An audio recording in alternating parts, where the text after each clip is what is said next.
91% of the doctors, they don't want their children to pursue medical. 1200 டாக்டர்ஸை survey பண்ணுறாங்க இந்த ஆராய்ச்சியில். அதில் 191 டாக்டர்ஸு எங்கள் குழந்தைகள் இந்த மெடிக்கல் துறைக்கு வரவானான்னு ஃபீல் பண்ணுறாங்க.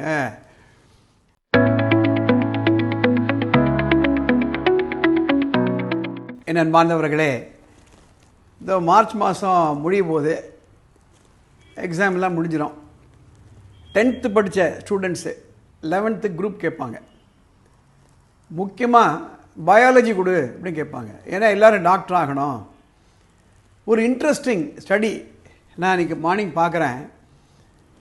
ஒரு துறையில் இன்னிலிருந்து 5 ஆண்டுகள் 10 ஆண்டுகள் எப்படி அந்த துறை இருக்க போது அதை பற்றி நம்ம யோசனை பண்ணணும். We should evaluate how a particular field is going to be in the next 5 to 10 years or if necessary 15 years. And that is where we should invest our time and money. There is an interesting study which says 91% of the doctors, they don't want their children to pursue medical. 1200 டாக்டர்ஸை survey பண்ணுறாங்க இந்த ஆராய்ச்சியில். அதில் 191 doctors எங்கள் குழந்தைகள் இந்த medical துறைக்கு வரவானான்னு feel பண்ணுறாங்க. அதில் 78% என்ன சொல்கிறாங்கன்னா லாங் டேர்ம் பேர்ன் அவுட், எங்களால் முடியலைங்க, அவ்வளோ பேர்ன் அவுட், அவ்வளோ வேலை.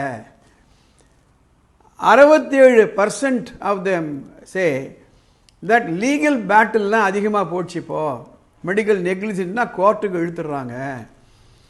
அதனால் நாங்கள்னா சரி எங்களை காப்பாற்றிக்கிறதுக்காக நிறைய டெஸ்ட் எடுங்கன்னு சொல்கிறோம். இந்த டெஸ்ட் எடு, அந்த டெஸ்ட் எடு, அந்த டெஸ்ட் எடு, இந்த டெஸ்ட், ஜஸ்ட் ப்ரொடெக்டர்ஸ். அது பேஷண்ட்ஸுக்கு அது அதிகமாக பேர்டனாக இருக்குது. அதனால் போரும்பா இந்த ப்ரொஃபஷனுக்கு வேணாம் அப்படின்ட்டு குழந்தைகளை வேற எங்கேனா போங்கன்னுறாங்களாம். ஆனால் உலக அளவில் இந்த ரேட்டிங் எப்படி இருக்குன்னா, only 29% of the foreign doctors, they don't want their children to pursue medicine. I thought this information will be useful to you.